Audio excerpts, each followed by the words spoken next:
వృశ్చికం వారికి గనక చూసుకున్నట్లయితే మీకు మీ యొక్క రాశి నుంచి మీ యొక్క రాశ్యాధిపతి అయినటువంటి కుజుడు పంచమ స్థానంలోకి వెళ్తున్నాడు. పంచమ స్థానంలో తృతీయ చతుర్థాధిపతి అయినటువంటి శనితో కలిసి ఉన్నాడు. మరియు శని ఒక్కరే కాకుండా రవి కూడా అక్కడ కలిసి ఉన్నాడు. అంటే దాదాపుగా 14 రోజులు ఈ 3 గ్రహాలు కలిసి ఉండి ఏప్రిల్ 14వ తేదీ నుంచి మేషంలోకి రవి వచ్చేస్తూ, అంటే 6వ భావంలోకి రవి వస్తూ 5వ భావంలో మాత్రం ఈ 2 గ్రహాలు కలిసి ఉంటాయి. మరి ఈ 2 గ్రహాల కలయిక మూలంగా గోచారంలో మీకు కలిగేటువంటి ఫలితాలు ఏమిటి? మీ జన్మజాతకంలో కూడా ఈ 2 గ్రహాల కలయిక ఉంటే ఎటువంటి ఫలితాలు, ఏ భావంలో ఉంటే ఎటువంటి ఫలితాలు వస్తాయి, దేశకాల పరిస్థితుల్లో జరిగే మార్పులు ఏమిటి, మీరు ఏ విషయంలో మీరు జాగ్రత్తగా ఉండాలి, ఏ దేవతారాధన చేసుకోవాలనేటువంటి విషయాలు చెప్తుంది నేనైనప్పటికీ చెప్పిస్తుంది సాక్షాత్ లలితా అమ్మవారిగా భావిస్తూ, ఆ లలితాంబిక అమ్మవారి యొక్క అనుగ్రహం మీకు పరిపూర్ణంగా కలగాలని మనస్ఫూర్తిగా కోరుకుంటూ, ఇక్కడ పంచమం అనేటువంటిది మన ఆలోచన స్థానము, స్నేహితుల యొక్క స్థానంగా చెప్తూ ఉంటారు. షేర్ మార్కెట్కి సంబంధించినటువంటి విషయము, ప్రేమ వ్యవహారాలు, సంతానము, ఈ యొక్క విషయాలు. కాబట్టి ప్రధానంగా షేర్ మార్కెట్ చేసేటువంటి వారు చాలా జాగ్రత్తగా ఉండాలి. మనం చూడండి, ఒక్కొక్కసారి మన డబ్బులు పోయాయి కదా అని మనకి షేర్ మార్కెట్లో ఒక పదం ఉంటుంది, రివెంజ్ ట్రేడ్ అంటారు దాన్ని. అంటే మన ధనం పోయింది కదా, ఆ పోయిన ధనం ఎలాగైనా రాబట్టుకోవాలని కొంత కోప స్వభావంతో ట్రేడింగ్ చేస్తూ ఉంటాం. అటువంటివి ఇక్కడ ప్రమాదము అనేటువంటిది చూపిస్తుంది.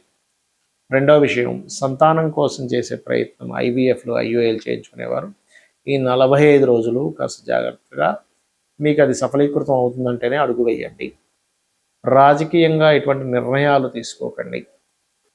మరియు సంతానంతో తెలియని కొంత ఘర్షణ, లేదా ప్రేమించిన వారితో, లేనట్లయితే స్నేహితులతోనే గొడవలు వస్తూ ఉంటాయి.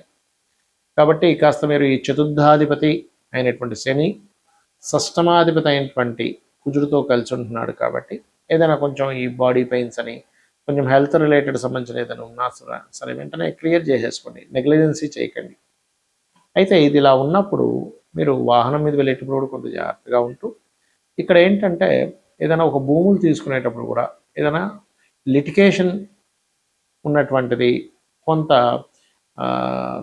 ఇబ్బందిగా, అంటే కొన్నిసార్లు చూడండి, అక్కడ ఏదో ఒక ఆల్రెడీ వివాదాల్లో ఉండేటువంటి భూములు ఉంటాయి.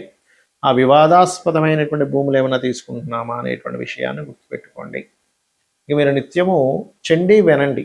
పంచమ స్థానంలో, మంత్రస్థానంలో ఎప్పుడైతే శనికుజులు ఉన్నారో చండీ వినడము, చండీ పారాయణం చేయడము, లలితా సహస్రనామాలు శ్రవణం చేయడము, కాలభైరవుడి యొక్క అష్టకం చదువుకోవడం చేస్తున్నట్లయితే ఖచ్చితంగా 100% మీకు ఇబ్బంది అనేటువంటిది తగ్గుతుంది. మరి ఈ యొక్క కుజుడు, శని, రవి, ఈ 3 గ్రహాలు 14వ తేదీ వరకు కలిసి ఉంటాయి. ఏప్రిల్ 1వ తేదీ నుంచి, దాదాపు ఏప్రిల్ 2 నుంచి. మరి ఈ రవి 14వ తేదీకి మారిపోయిన తర్వాత ఈ 2 గ్రహాలు అయితే కలిసి ఉంటాయి 45 రోజుల పాటు దాదాపుగా, అంటే మే 15, 16వ తేదీ వరకు కూడా. దీని వలన దేశకాల పరిస్థితుల్లో జరిగేటువంటి మార్పులు ఏమిటి? ఈ సంవత్సరం అధిపతి మనకి రాజు గురువు అయితే మంత్రి కుజుడయ్యాడు. ఈ కుజుడు ఎప్పుడైనా సరే ఇలా జలరాశుల్లోకి ఎంటర్ అయినప్పుడు, అగ్ని, భూ, వాయు జలరాశుల్లోకి ఒక్కొక్క గ్రహము ఎంటర్ అవుతున్నప్పుడు దీని యొక్క తీవ్రతని, అంటే మనకి ఇన్ని రోజులు చూసినటువంటి వార్ స్ట్రాటజీ ఒక రకంగా ఉంటుంది. ఈ కుజుడు మారినప్పటి నుంచి ఇంకొంచెం వేరే రకంగా ఉంటుంది, అంటే ఇంకొంచెం దాని తీవ్రత పెరగనుంది అనేటువంటిది చూపిస్తుంది.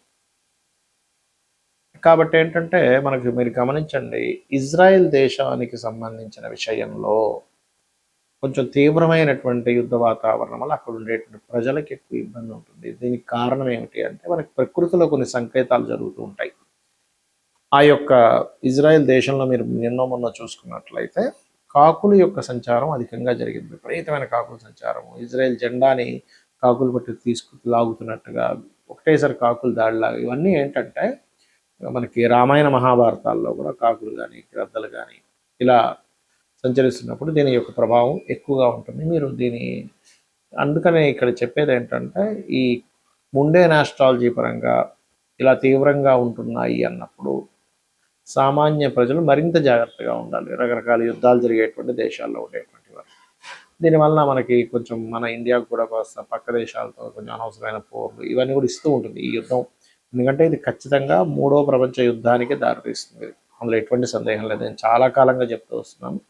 మరి ఎవరి పర్సనల్ చార్ట్లో అయినా ఇలాగా కుజుడు శని కలిసి ఉంటే ఏమిటి?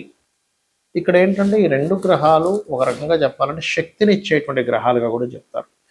ఎనర్జీ అంటే వాళ్ళు ఏదో ఏమీ చేతగానట్టుగా లేకపోతే చాలా స్లోగా ఉండడం ఇలా ఉండరు. వాళ్ళు చాలా చాలా ఉత్సాహంగా, చాలా హైపర్ అంటారు చూసారా, చాలా కోప స్వభావంగాను ఈ తత్వాన్ని ఇస్తుంది. అలా అని వీళ్ళు కోపం ఉంటుందేమో కానీ ధర్మంగా ఉండే వ్యక్తులు చెప్పాలంటే శని కుజులు కలిసి ఉంటాయి. అంటే ఏదున్నా సరే మొహం మీద చెప్పేసేయడం, మనసులో ఏది పెట్టుకోకపోవడం. ఏదన్నా సరే ఇప్పుడు మనం చూడండి, ఎవరికైనా ఇప్పుడు ఇన్ సెన్స్ కొంతమంది అందరూ ఉంటారని కాదు, మనసులో ఒకటి ఉంటుంది కానీ బయట వ్యక్తపరిచే విషయం వచ్చేసరికి వ్యక్తపరచడమో, ఈ మాట అంటే ఏమవుతుందో, ఈ మాట అనడం వల్ల రిలేషన్స్ పాడైపోతాయేమో, ఈ మాట అనడం వల్ల నాకు రావాల్సిన లాభం రాదేమో, అవతల వాళ్ళు మనల్ని ఏమైనా ఇంకో రకంగా యాక్షన్ తీసుకుంటారేమో, ఇలాంటివన్నీ ఉంటాయి మనకి. కానీ శని కుజులు కానీ కుజరాహులు కానీ కలిసి ఉన్న వాళ్ళకి ఏంటంటే ఆ ఫిల్టర్ అనేటువంటిది ఉండదు. ఏమవుతుంది, సరే చూసుకుందాంలే, ఏదైనా గొడవైనా చూసుకుందాంలే, అవతల వాళ్ళు ఏదైనా అనుకుంటారు, సరే అనుకున్నారు నాకేంటి, లేకపోతే దీనివల్ల ఇలాంటి పరిణామాలు వస్తాయేమో అన్నప్పుడు సరే ఎలాంటి పరిణామాలు వచ్చినా చూసుకుందాం. అంటే ఏమిటంటే ఈ కర్మకారకుడు శని కనుక కుజుడితో కలిసి ఉన్నప్పుడు ఇలాంటివి వస్తుంది. మరి ఇలాంటివి ఎంతవరకు కరెక్టు ఇది ఉండడం అనేటువంటిది అంటే కొన్ని విషయాల్లో నిజంగా కరెక్టే. ధైర్యంగా ఒక విషయాన్ని మనం మాట్లాడాలంటే చాలా మంచిది మీ జన్మజాతకంలో కనుక కుజరాహులు కలిసి ఉంటుంది. కానీ కొన్ని విషయాల్లో మనం ఆవేశంగా మనం కొన్ని నిర్ణయాలు తీసుకున్నప్పుడు అవతల వాళ్ళు దాన్ని సాకుగా చూపిస్తూ మీకు ఆవేశం ఎక్కువ, మీకు కోపం ఎక్కువ, మీరు ఇలా ప్రవర్తించారు అలా ప్రవర్తించారు మనకి ఇచ్చిన అవకాశాలను పోగొట్టుకునే ఛాన్స్ ఉంది. అయితే ఇక్కడ ఇది మళ్ళీ ఎక్కడున్నా ఈ ప్రభావం ఇవ్వాలంటూ లేదు. లగ్నంలో ఉండి లేదా లగ్నాన్ని చూస్తూ లేదా చంద్రుడిని చూస్తూ లగ్నాధిపతే శని గాని కుజుడు ఉన్నప్పుడు మాత్రమే వాళ్ళకు ఆవేశం ఉంటుంది.